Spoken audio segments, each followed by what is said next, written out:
6장을 하고 있는데 6장 하기 전에 이 전체의 흐름을 이해하면서 이 6장의 부분을 이해하겠습니다. 지금 7인을 떼시는 내용을 지금 하고 있거든요.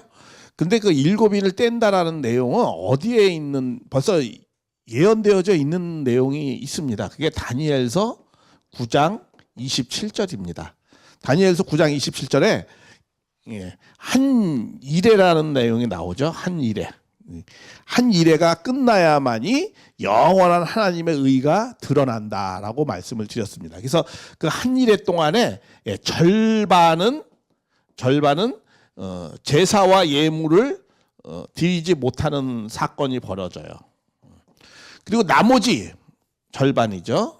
나머지 절반은 이 제사와 예물을 드리지 못하는 자에게 하나님의 진노가 내린다, 이렇게 말씀을 하고 있습니다.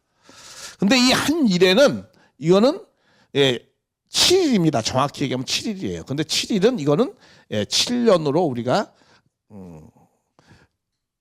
원리적으로 이렇게 해석할 수 있습니다.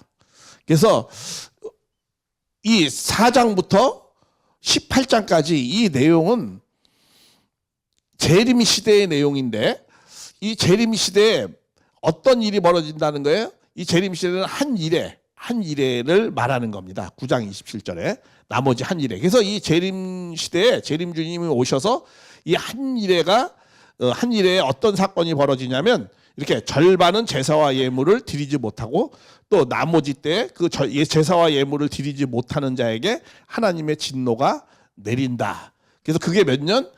한 일에는 7일이지만 7일인데 이게 7년 대환란 동안 벌어진다. 그래서 우리 주님이 오시면 7년 대환란이 벌어진다, 이렇게 많이 말씀하잖아요. 그게 바로 성경에는 7년 대환란이라는 말은 없습니다. 그런데 한 일회라고 이렇게 다니엘서 9장 27절에 나오는 그 내용을 말씀하는 거고, 이 한 일회 이 사건 때 이렇게 7년 대환란이 벌어진다라는 내용입니다.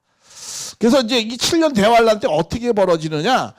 이 6장에 뭐라고 말씀하냐면 5장에 어린 양이 와가지고 7인을 떼신다, 이렇게 말씀하는 거예요. 근데 4장에는 뭐냐 그러면, 4장에는 하나님이 2일 후에 마땅히 될 일, 4장이 그렇게 시작하죠. 2일 후에 마땅히 반드시 될 일이 벌어진다라는 거야. 그 마땅히 된다는 게 무슨 내용이에요? 하나님의 구원 섭리가 반드시 이루어진다라는 거죠. 하나님의 뜻이 모든 것이 성취가 된다라는 거야. 근데 그걸 누가 한다는 거예요? 어린 양이 5장에 7인을 떼시면서 하신다라는 거예요. 그래서 6장에는 그 7인에 대한 내용이, 떼시는 내용이 전반적으로 나오는 거죠. 그래서 7인을 뗀다는 거는 무슨 말씀이냐면, 하나님의 뜻과 계획을 성취하신다라는 의미예요. 7인을 떼신다는 것. 그러니까 어린 양이 와서 7단계의 과정을 통해서 하나님의 뜻과 계획을 이루시는데, 그 7단계 과정이 어떻게 벌어지느냐 하면, 그 7인을 뗄 때마다 큰 엄청난 재앙이, 이 땅에 재앙이 벌어지는 거예요. 그 재앙을 원리적으로 표현하면 뭐예요? 이거는 탕감을 하는 내용을 말씀하는 겁니다.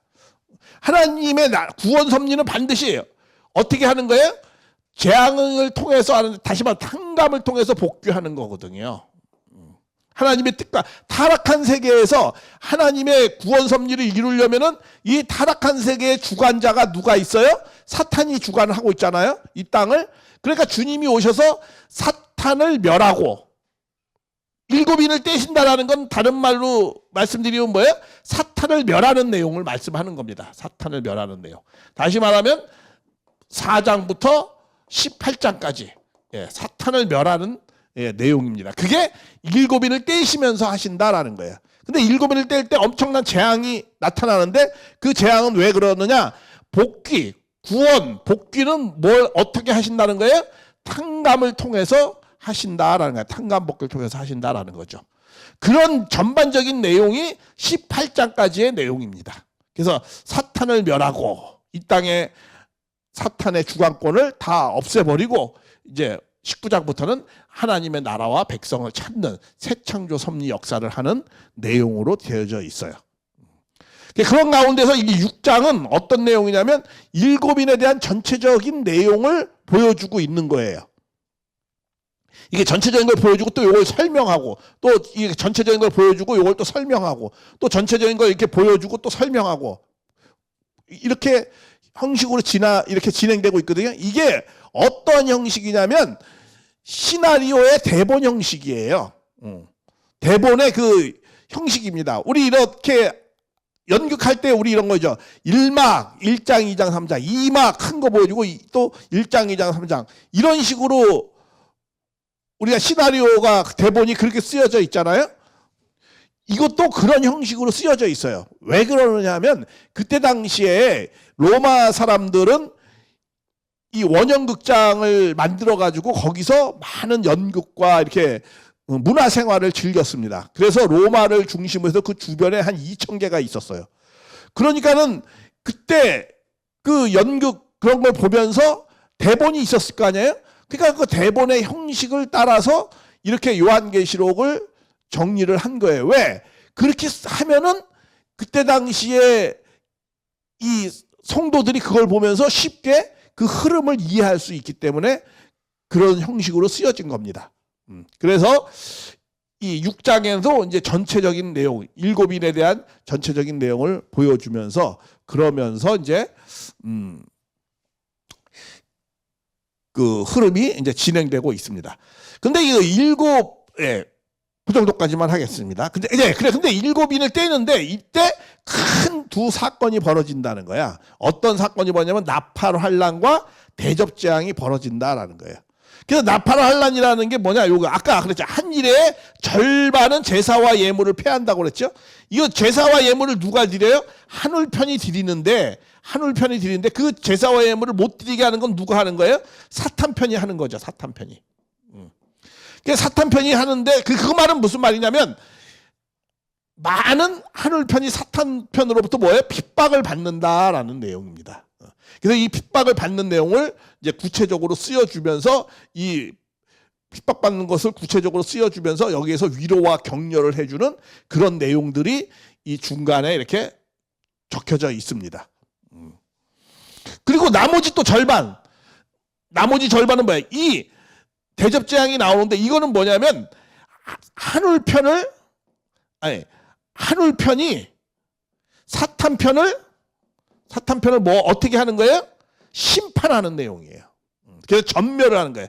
그렇죠. 나머지 절반은 뭐예요? 하나님의 진노가 내려서 이 제사와 예물을 잘 못 드리게 하는 곳을 어떻게 해요? 전멸을 시킨다라는 내용이에요.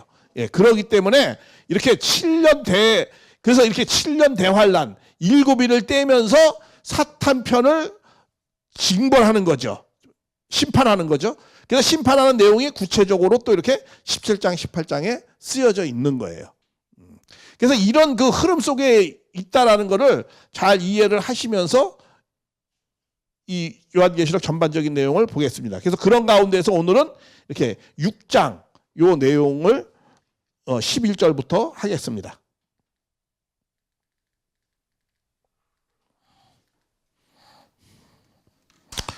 11절의 내용을 보면은 그동안은 저번 주에는 그 다섯인째를 지금 띄는 내용입니다. 그러니까는 네 번째 인을 뗐죠. 네 번째 인까지 띄었어요.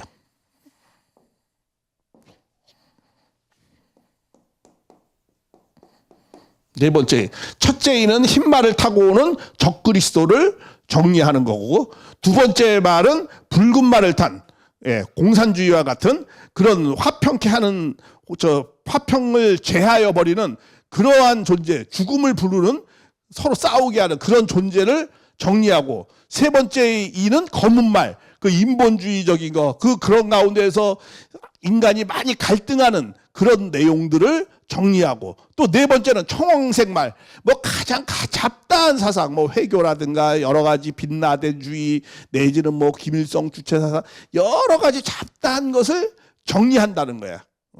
누가? 주님이 7인을 떼시면서. 그래서 네 번째 그런 걸 정리하고. 근데 그런 가운데에서 또 5번째는 뭐냐면 그런 가운데서 많은 순교자들이 하나님의 믿음을 지키는 자들이 많은 자들이 순교를 당하는 거죠. 그 순교를 당하는 거 그런 것들을 어떻게 또 해결해 주시겠습니까? 이 5번째인. 그럴 때 뭐라고 말씀하냐면은 우리의 그 어려움, 그 고통을 언제 해결해 주시겠습니까? 그 내용이 지금 여기 나오죠. 5번째 인을 뗄 때, 예, 이걸 보겠습니다. 여기서부터 하겠습니다. 5번째 인을 뗄 때, 그 4번째 인을 떼는 과정 가운데에서 하늘편도 많은 그런 순교자들이 생기는 거예요. 그래서 그런 순교자들을 하나님의 말씀과 증거를 인하여 죽음을 받은 많은 영혼들이 제단 아래에 있다고 그랬어요. 그걸 왜 제단 아래에 있다고 표현했죠? 그 제단 아래에 있다라는 의미는 이거는 그 순교를 당했다. 하나님의 제물되었다라는 거예요. 왜냐하면 유대인들이 하나님 앞에 나아가기 위해서 제물을 드릴 때 그 제단에다가 이렇게 짐승을 뭐 양이라든가 소를 이렇게 하고 그 다음에 피는 그 밑에 이렇게 아래 이렇게 고이게 하거든요. 고이는데 그렇게 만들거든요. 그러니까 많은 사람들이 그러니까 이제 그거는 그냥 뭐 아무 무의미한 희생이 아니고 그들은 제단 아래에 있다는 건 뭐예요? 하나님 맞고 화목시키게 하려고 하다가 하나님의 말씀을 증거하려고 하다 순교당했다라는 의미로서 죽음을 당한 영혼들이 제단 아래에 있었다라는 거예요. 그래서 그 제단 아래에 있는 영혼들이 거룩과 참 대신 대주제자예요. 그래도 하나님은 심판주이시면서 정말 영광을 하나님 앞에 돌린다. 자기네들이 아무리 희생을 당하고 해도 하나님은 공평하시고 공의로운 하나님이다. 대주제자요. 이렇게 말씀을 합니다. 참 우리가 신앙을 할 때 고난과 고통과 어려움을 당해도 우리는 그럴 때는 어떻게 해요? 하나님을 원망하기 쉽지만 여기서는 뭐라고 그래요?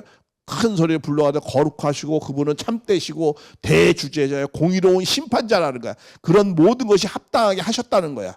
자기가 순교를 당했으면서도 그렇게 하나님 앞에 찬양을 합니다. 그러면서 땅에 거하는 자들을, 그죠? 사탄 편에 있는 사람들이죠. 땅을 주관하는 이 자들을 언제 심판하여서 우리의 피를 신원해 주시겠습니까? 우리의 순교의 피를 언제 해방을 해 주시겠습니까? 라고 이제 말씀을 하는 거죠.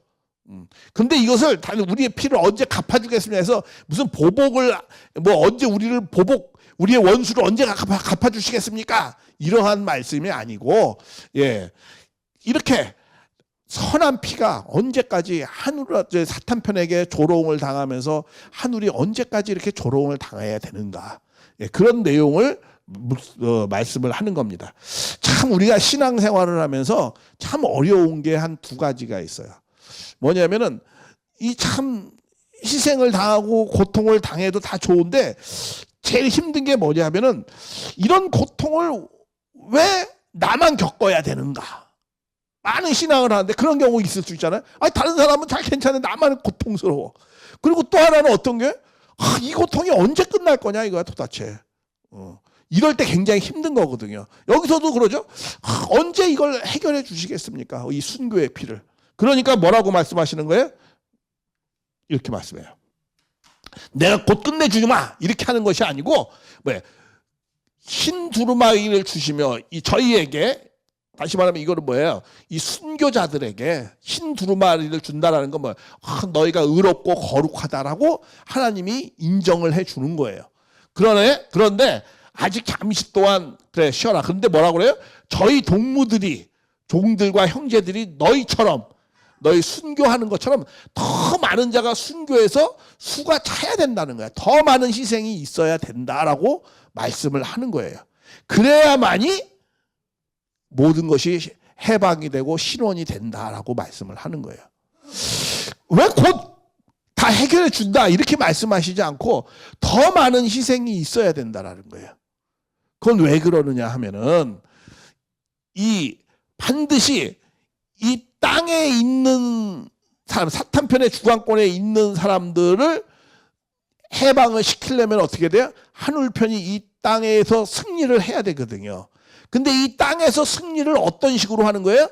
이 공산주의처럼 상대를 어떻게 해요? 죽이면서 상대를 갖다가 투쟁해서 희생시키면서 하는 것이 아니고 하늘편은 어떤 방식으로 하는 거죠? 그 나를 치는 자를 위해서 내가 희생하면서 그들을 구원하는 거예요.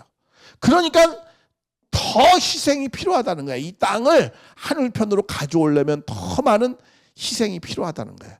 이게 참 그 신앙하면서의 참 고통입니다. 하늘도 고통이죠. 당신이 사랑하는 자녀들을 희생을 시켜서 그 악편을 구원하는 방식이에요. 이게 하나님이 정의를 실현하는 방식입니다. 이걸 신정론이라고 그래요.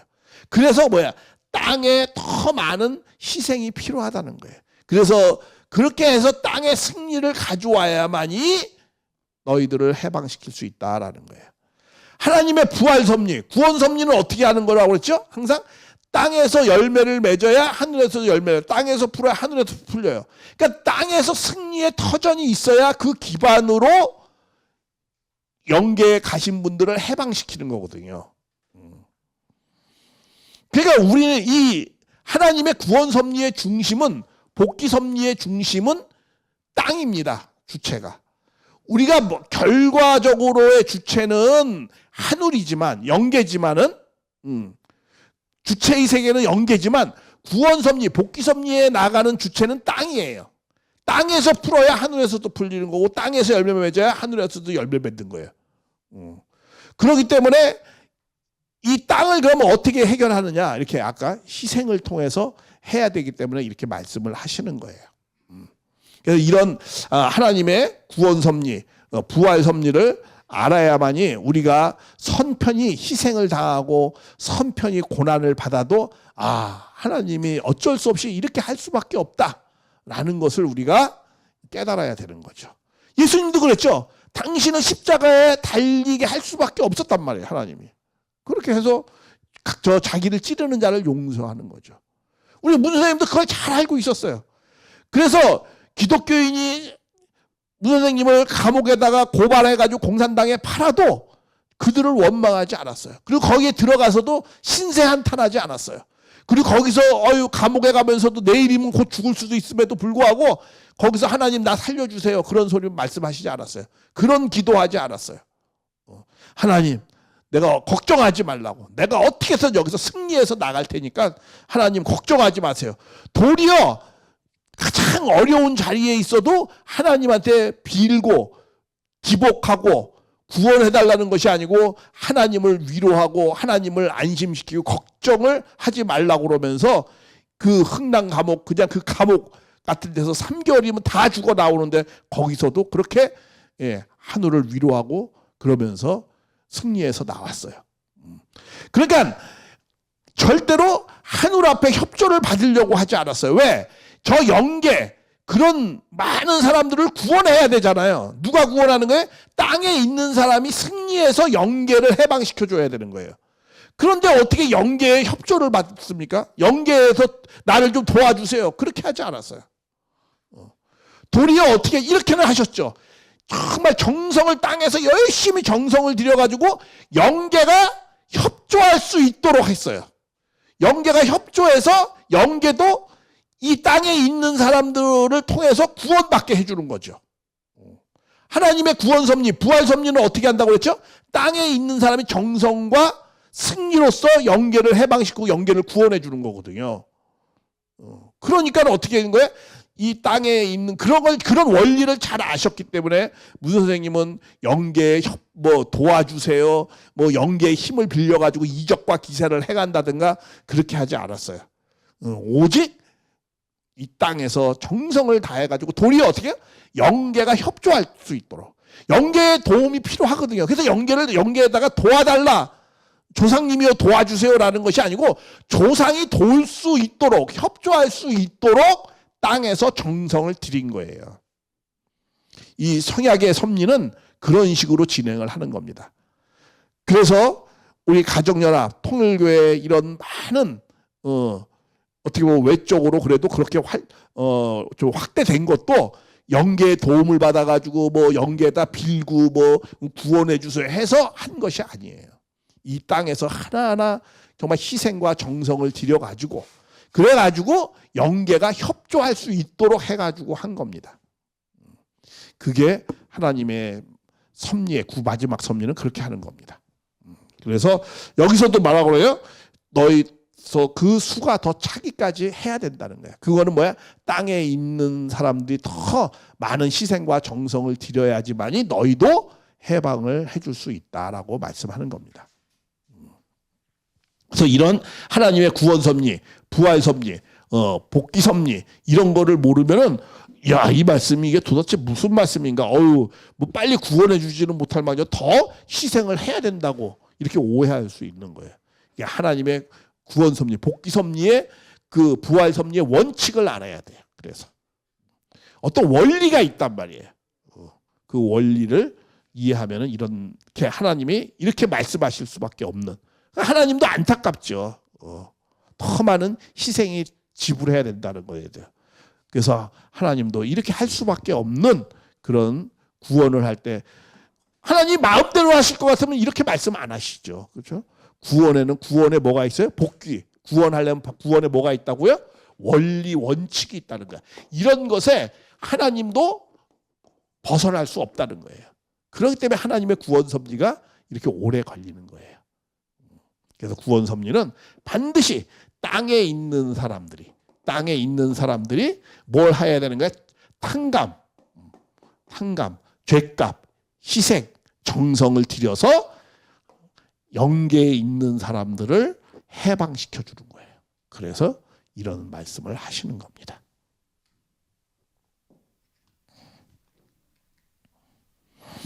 자, 그 다음에 12절부터 14절 한번 보겠습니다.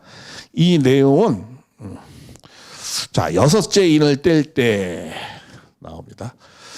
큰 두 가지의 하늘과 이 여섯째 인을 뗄 때 하늘과 땅에 큰 환란이 벌어집니다. 환란과 재앙이 벌어지는 내용입니다.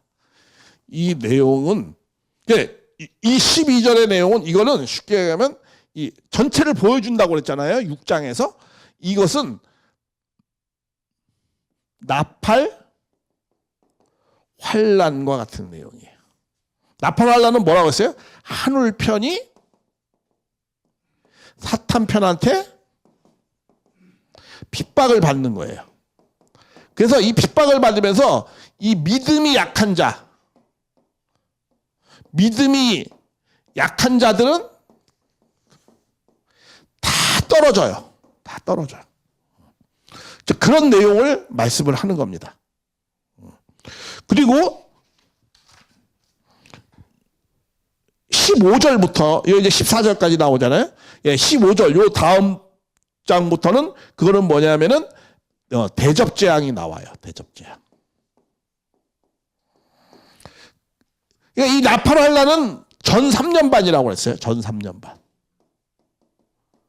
하늘편이 핍박받는 거죠. 제사와 예물을 못 드리게 되는.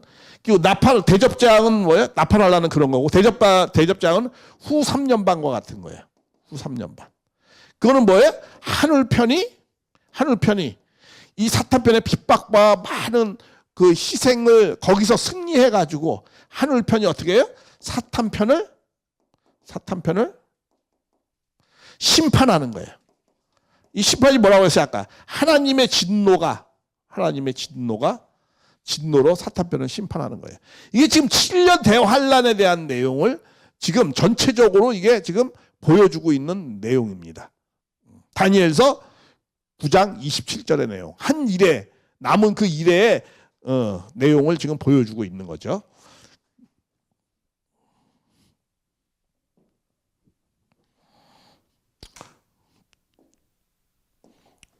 그래서 여섯 번째 인을 뗄 때 그때 해가 총당같이 검어지고 해, 달, 별 하늘에 그러니까 하늘편을 말하는 거야. 해달별들이 뭐야? 무관할 때 흔들리는 거야. 막 사탄편이 제사와 예물을 못 드리게 하듯이 막 흔드니까는 어떻게 돼요? 설익은 믿음이 약한 설익은 과실들은 어떻게 해요? 땅에 세속화된다 이거야. 땅에 떨어진다는 거야. 믿음을 견디지 못하고. 그래서 하늘이 뭐예요? 종이축 말리는 것 같이 떠나가고 각 산과 산이 제자리에 막 옮기고 믿음이 적은 자들이 그렇게 막 옮겨가고 그런다라는 거야. 믿음이 다 떨어지고. 이게 뭐예요? 이게 다시 말하면 하늘편이 이 사탄편의 핍박으로 인해서 믿음이 떨어지는 그런 내용들을 말씀하는 거예요. 이걸 갖다 뭐라고 그래? 이걸 전 3년 반.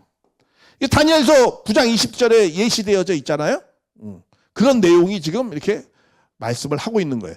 그러니까 성경은요, 각 시대에 정말 1600년간에 걸쳐서 2000년 전 이전에 1600년간에 걸쳐서 많은 사람들이 쓴 작가들이 기자들이 다 달라요. 그 직업도 다 다르고. 그런데도 그 배후에서 누가 역사하신 거예요? 성령의 역사하심으로 성령의 인도하심으로 쓰여져 있기 때문에 전체적인 일관성의 어떤 통일성이 있어요. 이거를 성경의 통일성이라고 그래요. 다니엘의 그런 내용들이 계시록에 이렇게 또 정리되어져 있는 거예요. 다니엘서 그 내용을 9장 27절을 보고 이렇게 막 쓴 게 아니에요. 그렇게 그들이 정말 하나님의 성령의 인도하심으로 썼는데 그런 내용들이 다 연결되어서 연관성이 있다는 거예요. 다. 자, 다니엘서의 구약에도 그런 마지막 때에 끝날에 내가 이런 말씀을 해주지 않았느냐. 그런 내용이죠. 그 내용이 계시록에 이렇게 나와져 있고 이 내용이 구체적으로 전개되는 것이 이제 나팔 환란 이거 그다음에 대접재앙 이런 내용들이 이제 쫙 진행되는 내용이 나오는 거예요. 이게 이제 구체적으로 이게 8장부터 이제 18장까지의 내용이죠. 전부 그런 내용이에요. 그러니까 이 상황에서 또 한번 이렇게 보여주시는 거예요. 전체 내용이 이렇게 될 것이다. 그리고 이걸 이제 구체적으로 설명하는 것이 이제 8장서부터 또 18장까지 구체적으로 설명되어지는 거죠. 그래서 이런 그 성경이 전체적인 흐름의 어떤 통일성을 갖고 있다라는 겁니다. 왜? 쓴 자가 다 제각기고 연대수도 그 기나긴 세월에 썼지만 그 배후에 누가 역사하셔서 성령이 역사하셔서 썼기 때문에 어떤 일관성, 통일성을 갖고 있어요. 그래서 이게 하나님의 정말 신비한 말씀의 세계입니다. 그래서 이 내용은 지금 이렇게 믿음이 약한 자들이 환난을 겪을 때 이게 재물과 제사와 예물이 못 드리는 다니엘서에 나오는 그 내용을 지금 이렇게 좀 보여주고 있는 내용입니다. 끝날이 지금 이게 되어질 내용이잖아요. 재림 때 반드시 이런 사건들이 일어난다라는 거예요.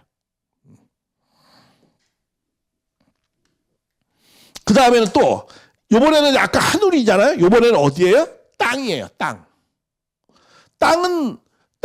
어떤 거예요? 이건 사탄편이거든요. 사탄편. 땅의 주관자들. 그러니까 임금들. 사탄편의 임들, 왕족들, 장군들, 부자들, 강한 종들, 자유인들이.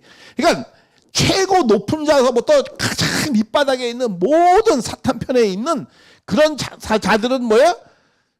끝날에 이제 불과 산, 어떤 그 권위와 어떤 그 힘, 권력 뒤에 이렇게 숨는다는 거야. 그러나 산과 바위에게 이르되 우리 위에 떨어져 보좌의 아들이 얼굴에서 어린 양의 진노. 아까 그랬죠. 하나님의 진노가 9장 27절에 나오잖아요. 하나님의 진노가 마지막에 임한데서 싹 없어버린다고 그러잖아요. 하나님의 진노가 있어서 우리를 가리우랴.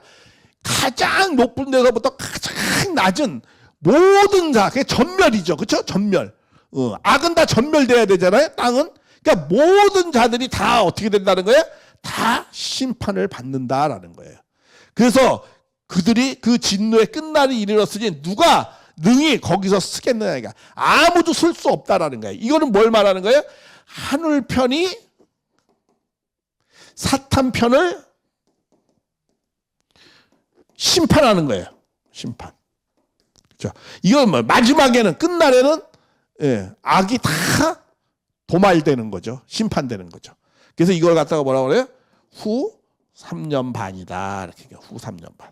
절반이니까 후 3년 반. 이거는 다시 말하면 뭐예요? 대접재앙이죠. 대접재앙. 대접재앙이 일어나는 거죠. 이게 16장에 이제 나오거든요.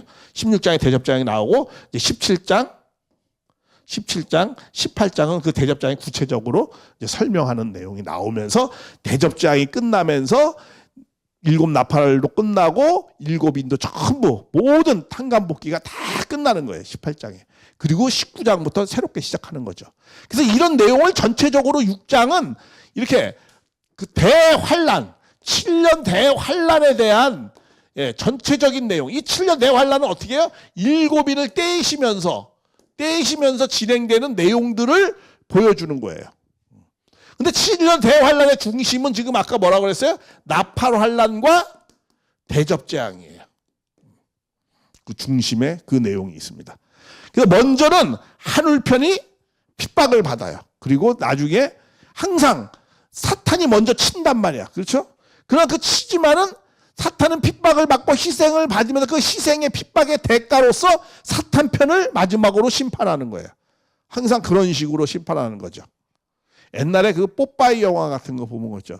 그 기억 아시는 분들이 그 브루토스가 뽀빠이를 막 공격하잖아요. 그렇죠? 그거 그냥 뽀빠이가 마지막에 다 절체절명에 됐을 때 마지막으로 시금치를 딱 먹고 그냥 이래가지고 마지막에 한 방에 이렇게 브루토스를 딱 이기죠. 마지막에. 처음에는 이게 딱 계속 핍박을 받잖아요. 그러니까 항상 그런 거예요. 선편이 먼저 핍박을 받아요. 항상 사탄 편한테. 그리고 마지막에는 일격을 가해서 사탄 편을 징벌하죠. 여기도 이제 그렇게 되어져 있습니다. 항상 거짓이 먼저 그렇게 공격을 하거든요. 거짓 우선의 법칙이라고 그러잖아요. 거짓이 먼저 공격하고 그리고 나중에 그 공격당하면서 희생당하면서도 그들을 도리어 품는 거죠. 우리 흥부전이 그렇잖아요. 흥부전도 동생이 계속 핍박을 받다 나중에 잘 돼서 형을 품잖아요. 우리 참 그게 나라로 확대하다 보면은 아니 에서와 야곱도 그러죠. 그죠? 야곱이 계속 몰리다가 나중에 큰 부자가 돼서 형하고 에서하고 야곱이 화해를 하잖아요. 우리 남북 문제도 그렇죠. 우리 북한에도 어버이가 있죠. 어버이 김일성 수정 동지가 있고 우리 참부모 누가 있어요? 이 남한에 문선명 선생님이 있잖아요. 근데 마지막에는 어떻게 했어요? 문선명 선생님이 김일성하고 다 화해를 하죠. 그쪽에 북한에서는 어떻게 해서든 이 통일교 교주 문선명 이걸 막 암살하려고도 하고 여러 번 그렇게 하려고 했지만 그러나 문선명 선생님은 저들이 모르니까 용서해 주세요. 그러면서 우리가 많은 정성을 들여서 그렇게 해서 북한을 도와주려고 마지막에 그렇게 그 진정성을 김일성도 나중에는 알았어요. 그래서 저 사람은 나를 원수로 대하는 게 아니구나. 그 진정성을 알기 때문에 화해를 하죠. 그래서 지금도 북한이 우리에 대해서는 그렇게 부정적으로 하지 않아요. 그 뭐 평화공원이면 평화공원도 지으라고 그러고 그렇게 하죠. 자기의 그 김일성 어버이 수령동자 의형제를 유일하게 맺은 사람 아니야. 문선명 선생님이. 그러니까 그렇게 그 유언을 받들어서 항상 잘 하죠. 그런데 세상 사람이 보면은 이해할 수 없는 거야.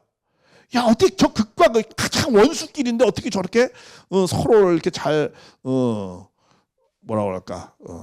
서로 좋게 잘 지내는가? 이해할 수 없는 거죠. 그것은 이렇게 우리가 많은 희생과 정성으로 우리는 그들의 적이 아니고 원수가 아니고 우리 같이 화해할 형제라고 생각한 걸 그들이 나중에는 알아주었거든요.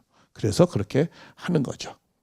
한울편의 심판, 한울편을 사탄편을 무너뜨리는 방식은 어떤 투쟁을 통해서 상대를 죽이는 것이 아니고 그 희생과 그런 걸 통해서 그들을 어떻게 해요? 구원할 때. 그 심판도 어떻게 해요? 심판이라는 게 무슨 의미라고 그랬죠? 심판한다는 게 심판이라는 거는 뭘 상대를 어떻게 죽인다는 것이 아니고 선과 악을 구별시켜서 선을 통해서 어떻게 한다는 거야? 심판의 목적은 어떤 상대를 죽인다는 것이 아니고 심판을 통해서 뭐 하려고 하는 거예요? 구원을 하려고 하는 거죠.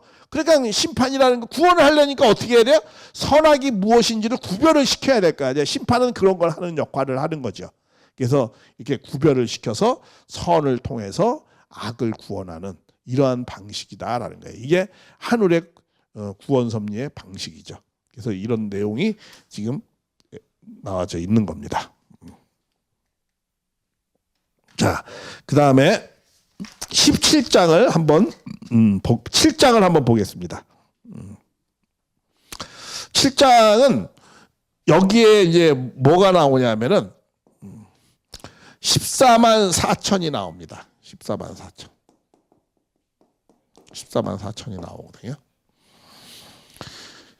이 요한계시록에 이 14만 4천하고 666이 나옵니다. 이 14만 4천은 하늘편 이 선민, 하나님이 택한 백성들을 표현할 때, 문학적 표현입니다, 이게. 그러니까 표현할 때는 14만 4천으로 표현해요, 계시록에서. 그런데 사탄편을 표현할 때는 어떻게 표현해요? 666으로 표현을 합니다. 그럼 왜 하늘편을 표현할 때 14만 4천이라고 표현하고 사탄편을 표현할 때 왜 666이라고 표현하는가? 예, 그 내용을 알려면 먼저 일단은 요건 나중에 666 나올 때 자세하게 말씀을 드리고 일단 14만 4천을 왜 이렇게 하늘편의 선민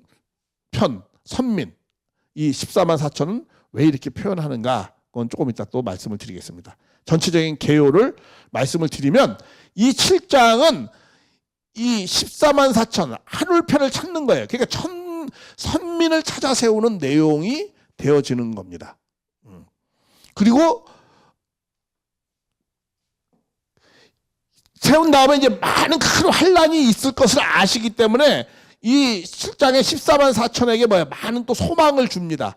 그리고 그러면서 이 시험의 때에 너희들이 단단히 믿음을 지키라는 권면의 말씀을 주시고 또 이 7장 2절에 뭐가 나오냐면 주님이 오시는데 어디로 오시는가라는 재림의 장소도 말씀을 합니다. 이 7장이.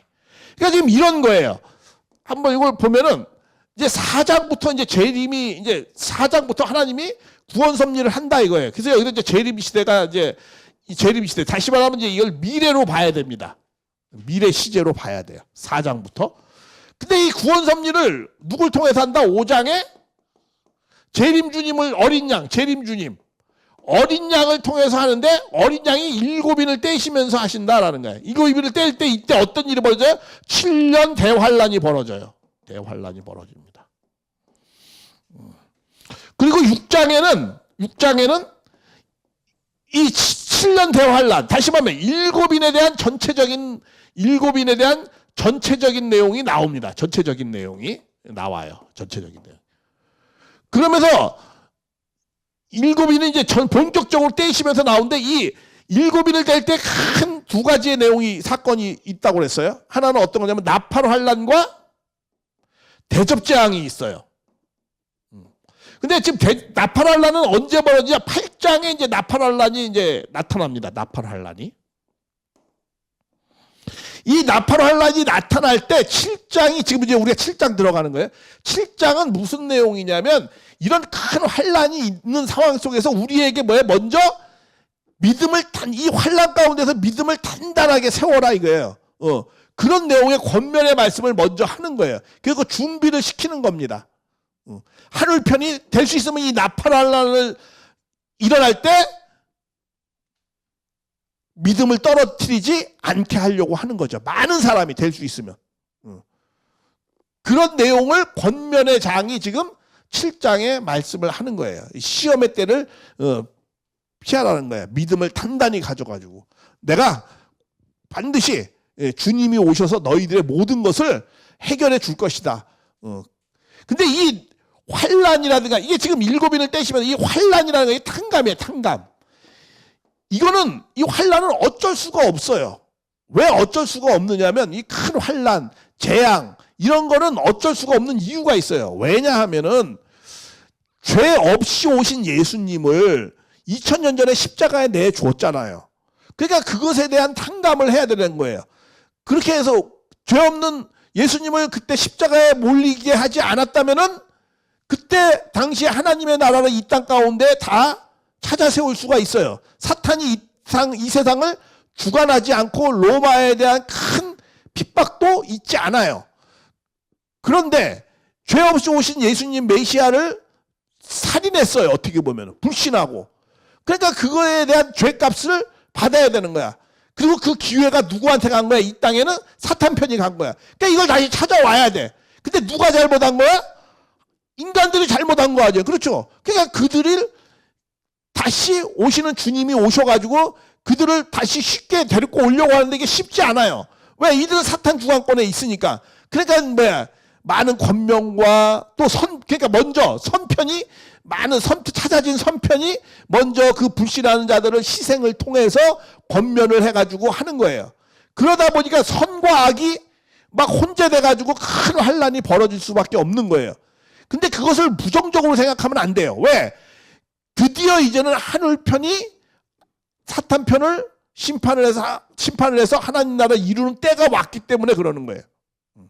그렇기 때문에 우리는 이거를 무조건 부정적으로만 생각하는 게 아니에요. 왜냐하면 기독교 2000년이 쭉 오면서 특히 지금으로부터 500년 전에 종교개혁을 하면서 또 그 선편이 많은 희생을 가운데 세계적인 영적 기대를 만들었잖아요. 그러니까 그건 어쨌든 하늘편의 정성을 들인 거거든요. 그러니까 이제 드디어 그러면 이 땅을 이제 온전히 하나님의 나라를 회복을 시켜야 되겠다.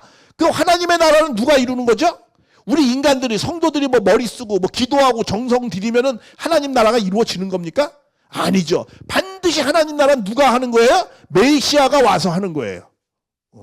그래서 메시아를 이제 보내줘야 되겠구나. 이제 많은 희생과 정성을 들이면서 메시아를 맞이할 준비를 하셨구나 해가지고 때가 됐기 때문에 메시아를 보낸 거예요. 1920년도에. 그리고 그때가 세상이 가장 암흑하던 시대. 그때 왜? 새벽이 어둠이 깊으면 깊을수록 새벽은 곧 오는 거니까. 그래서 그 어려운 가운데에서 하늘에서 준비를 합니다. 메시아를 보내가지고. 그래가지고 1920년도에 그렇게 준비를 하는데요. 그때 당시에 어떤 사건이 있었다는가? 이 땅에서는 네 바람이 있단 말이에요. 그렇죠? 그냥 그 적그리스도 같은 자들, 메시아 흉내내는 사람들 많고, 공산주의 사상, 그 다음에 인본주의, 무신론, 실존주의 사상, 그 다음에 정말 그 폭력을 통해서 종교의 이상을 이루려고 한다든가, 뭐 김일성 잡단 이러한 사상들이 쫙 있다는 거야. 그것을 오셔서 주님이 많은 순교자를 5째인을 뜯는 거야. 많은 순교자를 희생시켜 가면서 그러면서 하나님의 나라를 7인을 떼시면서 정리해 나간다 하시는 것을 6장에 보여주고, 그런 가운데에서 하늘편을 찾는 것을 7장에서 이 하늘편을 찾는단 말이에요. 하늘편을 찾아야만이 메시아가 혼자 와서 하는 건 아니잖아요. 그 하늘편의 기대를 만들어서 하나님의 나라를 이루는 내용이 출발을 시키려고 하는 거예요. 그래서 이 7장은 선민을 찾아 세우는 거예요. 어린 양이 와서. 그런 내용이 지금 진행되는 겁니다. 그래서